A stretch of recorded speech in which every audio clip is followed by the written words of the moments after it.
shock you, some might make you uncomfortable, and some, well, you might just realize you have one sitting next to you right now, so buckle up, because by the end of this video, you'll know exactly who to keep at arm's length, or better yet, cut off completely. Let's get into it.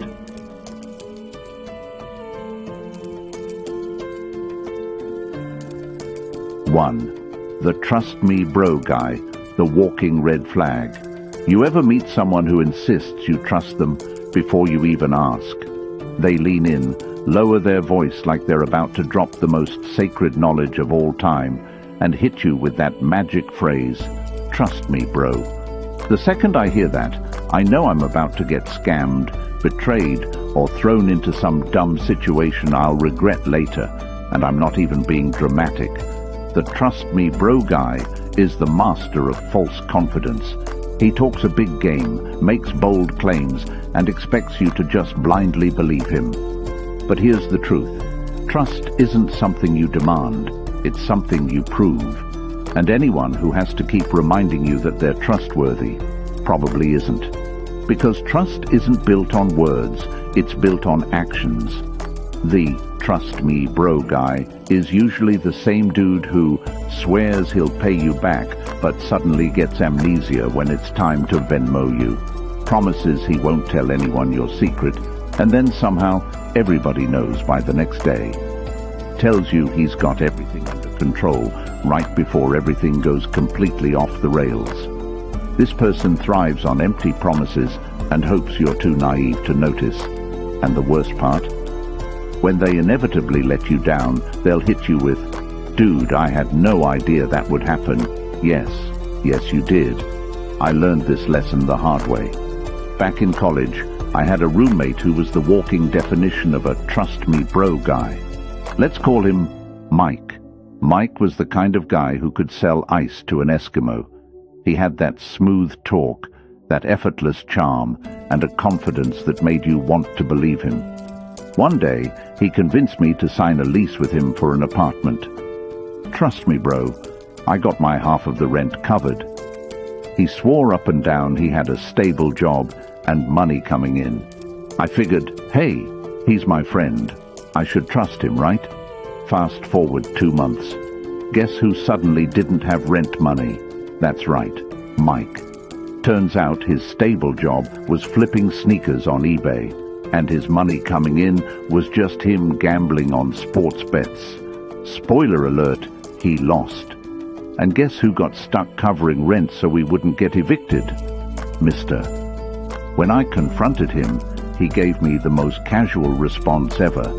"Dude, I thought I was gonna win that bet. I really believed I had it. Trust me, bro, I didn't mean for this to happen." At that moment, I realized something life-changing. People like this don't lie to you outright. They just believe their own delusions and drag you down with them. Here's the thing. Genuine people don't need to beg for trust. Their actions speak for them. Think about the people in your life you actually trust. Do they go around saying, "Trust me, bro," every 5 seconds? Number, because they don't need to. People like Mike rely on words because they have nothing else to back them up. If someone truly deserves your trust, you'll feel it without them needing to say a word.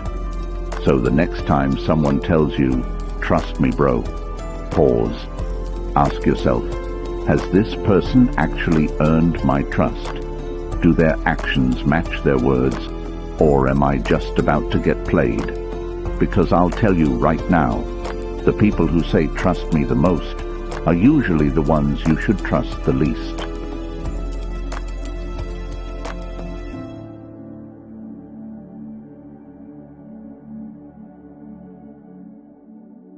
Two, the "I'm just being honest" jerk. Honesty or hidden cruelty. You know this person. They walk into the room, scan you up and down like a human lie detector, and before you even say a word, they hit you with something like, "Wow, you look exhausted. Have you been sleeping at all?" Or maybe, "That outfit is interesting." Not everyone can pull off that look. And the second you react, even slightly, they throw up their hands and say, "Whoa, don't get mad. I'm just being honest." Ah, yes.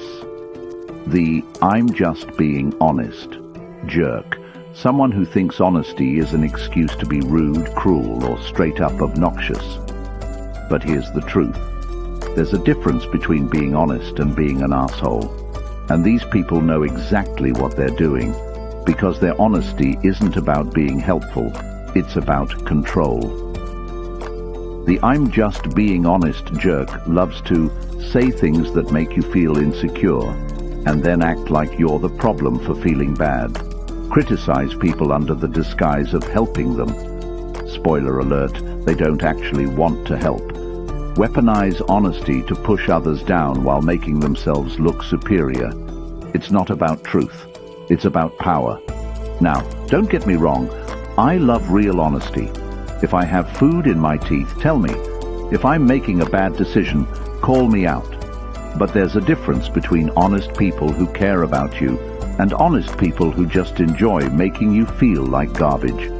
The "I'm just being honest" jerk is only ever honest when it benefits them, never when it means admitting they're wrong.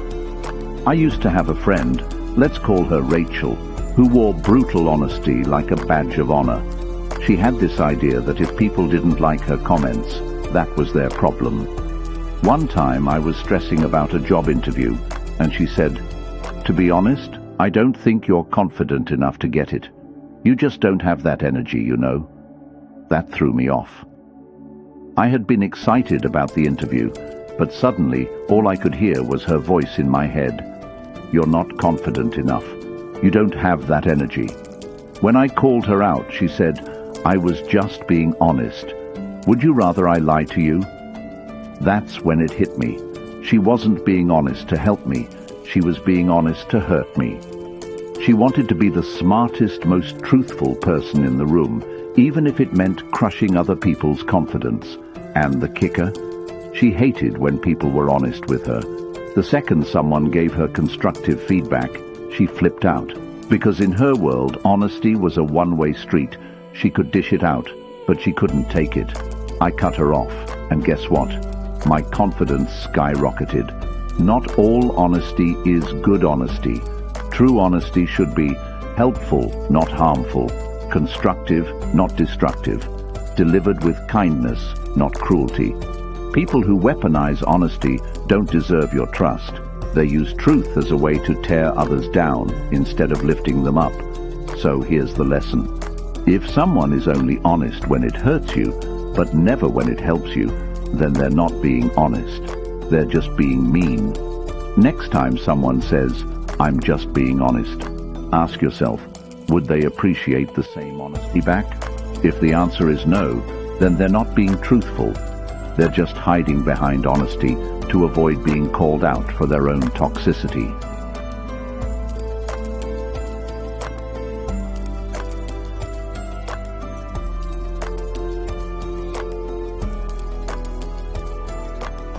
Three, the serial screenshotter, the human surveillance camera. Let's talk about one of the biggest snakes in the digital jungle, the serial screenshotter.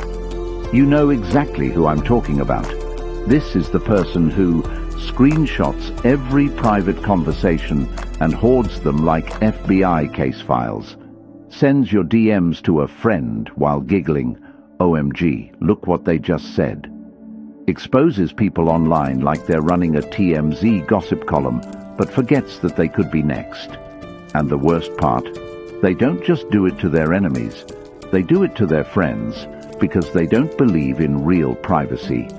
The serial screenshotter collects receipts like they're preparing for a courtroom battle that doesn't even exist yet. You think you're venting to a friend? Nope. Your words are already in their group chat. You think you're sending a funny message to the homies? Wrong. They're waiting for the perfect moment to use it against you.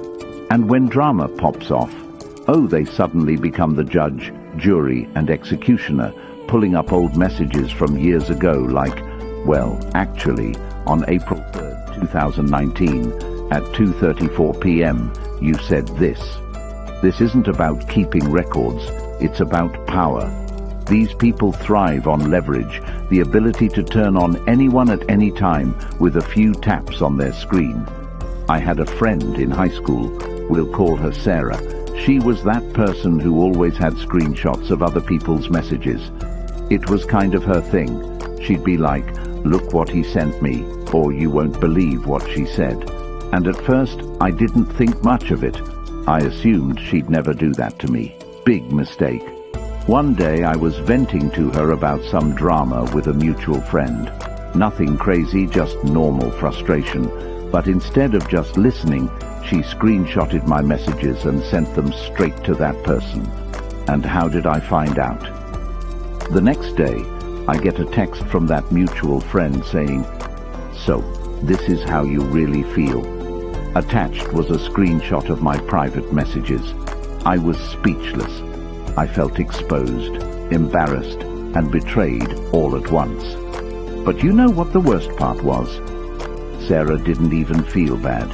She hit me with, "I just thought they deserved to know the truth. I mean, you did say it, right?" That's when it clicked. People like her don't respect friendships. They only respect control. She wasn't trying to help anyone. She just loved playing both sides and watching the fallout. After that, I made a rule. If someone constantly shares other people's messages, assume yours are next. Here's the thing. Some conversations are meant to stay between two people. Not every text needs to be a public spectacle.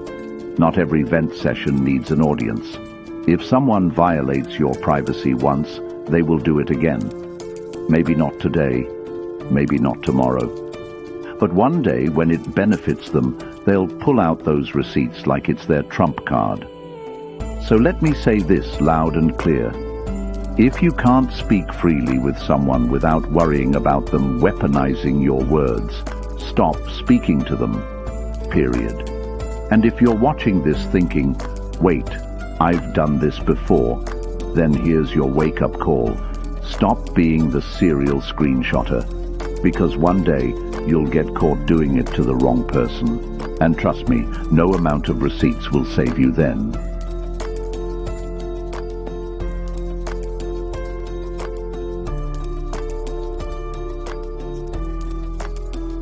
Four, the "I would never do that" liar, the walking contradiction. You ever meet someone who swears up and down they would never do something, only to turn around and do exactly that? You call them out on their shady behavior, and they look you dead in the eye and say, "What? No way, I would never do that." Meanwhile, they've already done it twice. This person is a professional denier. They will lie to your face with so much confidence that they almost convince themselves it's true. And here's the dangerous part. They aren't just lying to you. They're lying to themselves, because their entire personality is built on fake morality. They say, "I would never betray a friend," but the second they get mad at you, they air out your secrets like a podcast episode. They claim, "I would never cheat," but their DMs are filled with innocent, flirty messages. They swear, "I would never lie," but somehow their stories never add up. This person is dangerous because they genuinely believe their own nonsense. They live in a world where intentions matter more than actions. They'll say, "I didn't mean to hurt you," as if that magically erases the damage. They'll say, "I had good intentions," as if that cancels out the fact that they did exactly what they swore they wouldn't. And the worst part? When you catch them, they flip the script and make you look crazy. "I would never lie. You must have misunderstood. I would never talk behind your back. That's not even my personality. I would never betray you. You're being dramatic." And suddenly, you're the bad guy for even questioning them. I had a best friend in high school. Let's call him Jake. We were tight, ride or die. The kind of friendship where you tell each other everything. One day I told him something personal, something I genuinely didn't want anyone else to know. He promised, "Dude, I would never tell anyone. You can trust me." 2 weeks later, I start getting weird looks from people at school. I hear whispers when I walk by. Turns out my private conversation had become public knowledge, and when I confronted Jake, he hit me with the classic, "What? No way! I would never do that." He gaslit me so hard that for a second I actually thought maybe I had told someone else by accident. But then, piece by piece, I found out the truth. Not only had he told people, he had twisted my words to make my situation sound worse than it actually was. And what did he say when I showed him proof? "Okay, yeah, maybe I mentioned it, but I didn't mean anything by it. You're overreacting." That's when I realized something. People like this don't think they're wrong. They think you're just being too sensitive. Here's the thing. Trust isn't built on words, it's built on actions. If someone says, "I would never do that," but then does exactly that, believe their actions, not their words. People like this never take responsibility. They want to be seen as the good guy, so they lie to themselves, to you, to everyone. And if you let them, they'll keep doing it until you no longer trust your own judgment. So here's my rule. If someone has to constantly say, "I would never do that," there's a good chance they already have, or they're about to. Watch what people do, not what they say, because in the end, the biggest liars always swear they're the most honest.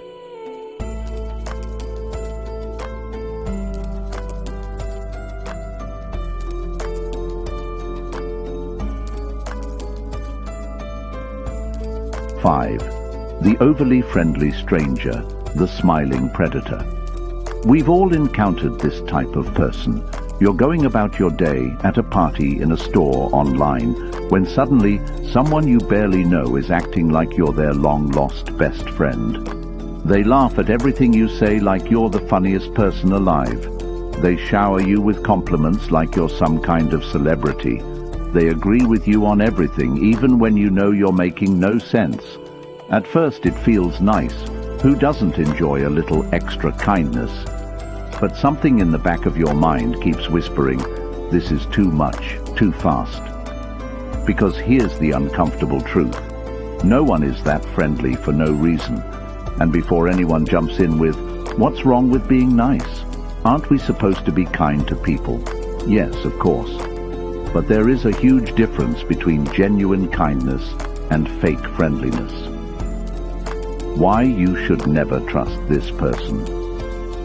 Because people who rush intimacy usually have an agenda. Building a real friendship takes time. It is based on shared experiences, trust, and mutual respect, not just an instant connection fueled by over-the-top compliments and forced enthusiasm. The overly friendly stranger usually falls into one of three categories: the manipulator. This person is not being nice because they like you. They are buttering you up for something. Maybe they want to sell you something, recruit you into a scheme, or get close to you for their own personal benefit. Ever met someone who suddenly acts like your best friend, only to hit you with, "Hey, have you ever thought about investing in this amazing business opportunity?"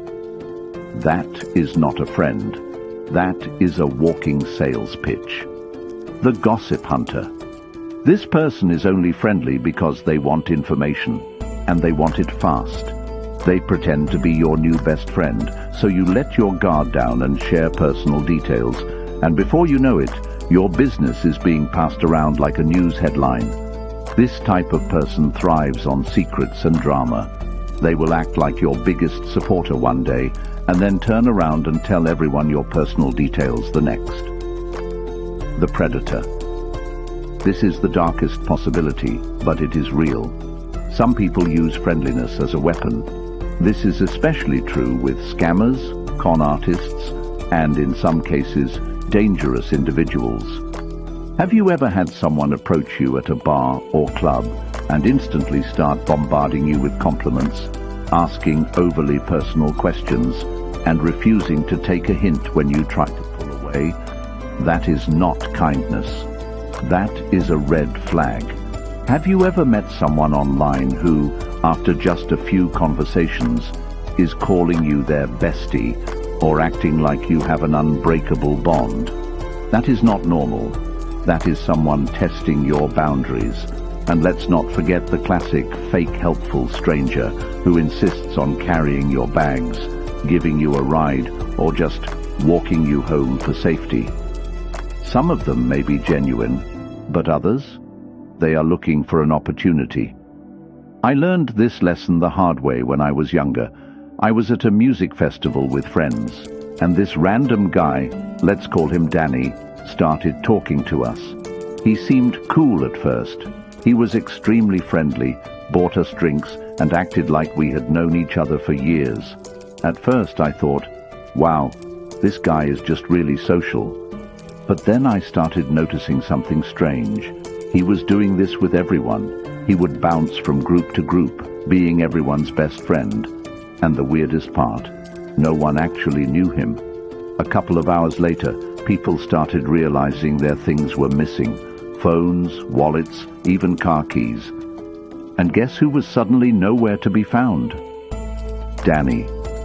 Turns out this guy was a professional con artist. He made people feel comfortable, gained their trust, and then robbed them blind. I got lucky. I didn't lose anything. But that night taught me a valuable lesson. The people who rush trust the fastest are usually the ones who break it the hardest. Real trust takes time. It is built through actions, not just words. People who genuinely want to be in your life will not force their way into your circle overnight, love bomb you with extreme compliments right away, pressure you to share personal details too soon. Instead, they will give you space to get to know them, show consistency over time, respect your boundaries without question. So next time someone is a little too friendly, a little too fast, ask yourself, are they being nice or are they being strategic? Because the harsh truth is, some people aren't being friendly because they care about you. They are being friendly because they want something from you. And once they get it, they disappear.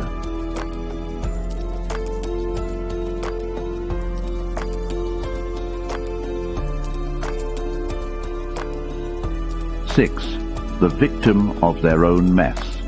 The walking disaster who blames everyone else. You ever meet someone who always has drama in their life, but somehow it is never their fault?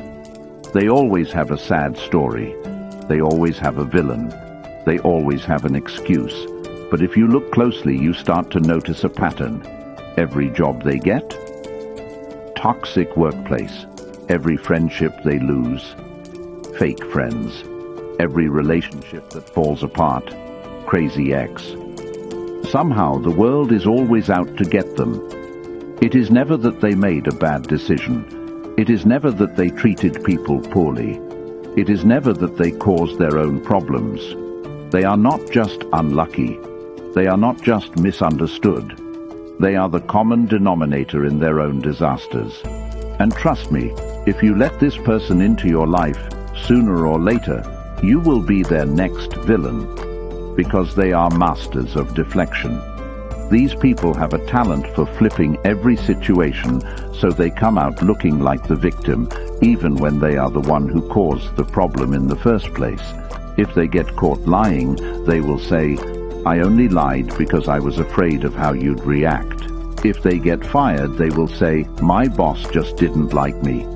If they ruin a friendship, they will say, I don't know why people always turn on me. They will never say, I should have been honest, or I need to work on myself, or maybe I was wrong. And if you try to hold them accountable, get ready for the guilt trip of the century. They will cry. They will play the poor me card. They will twist the story so you feel bad, even when they are clearly in the wrong. And the worst part, they will never change, because in their mind, they don't need to. I had a friend. We will call her Lisa. Lisa had constant drama. Every week there was some new crisis. She hated her job. Her landlord was evil. Her boyfriend was toxic. Her friends were jealous. At first I felt bad for her. I mean, what are the odds that so many people in her life were out to get her? But after a while, I started noticing something. She always talked about how people mistreated her, but never mentioned what she had done. She always had a tragic breakup, but never admitted how she contributed to it. She always complained about her terrible bosses, but somehow she got fired from every job. One day we had a falling out, and guess what happened? Suddenly I was the villain in her story. She told people I turned on her, that I wasn't a real friend, that I abandoned her when she needed me. And when I tried to talk to her, she gave me the classic line, "I don't know why this always happens to me." That is when it hit me. This always happens to her because she never takes responsibility. She does not want solutions. She does not want growth. She wants sympathy, attention, and someone to blame. After that, I made a rule. If someone is always the victim in every story, one day they will make you the villain.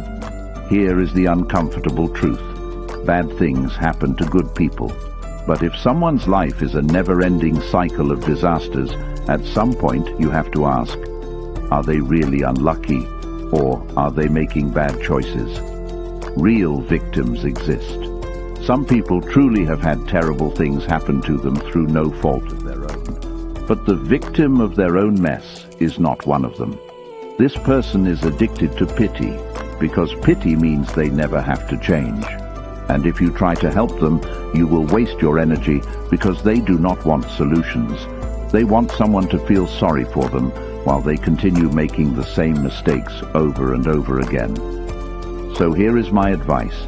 Do not get caught in their storm, because when they finally crash, and they will look for someone to blame. And if you are standing too close, that someone will be you.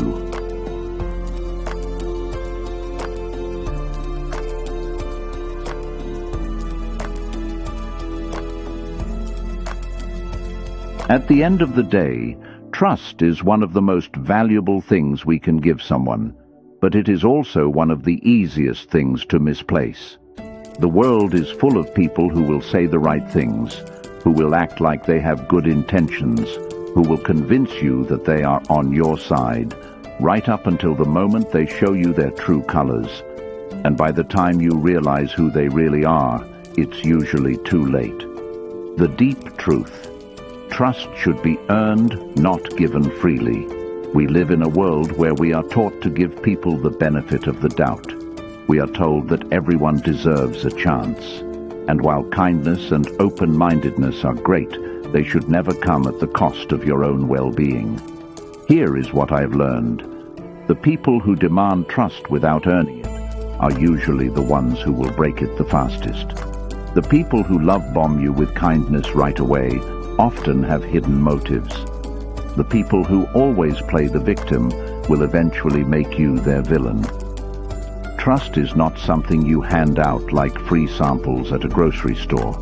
It is something people should prove they deserve.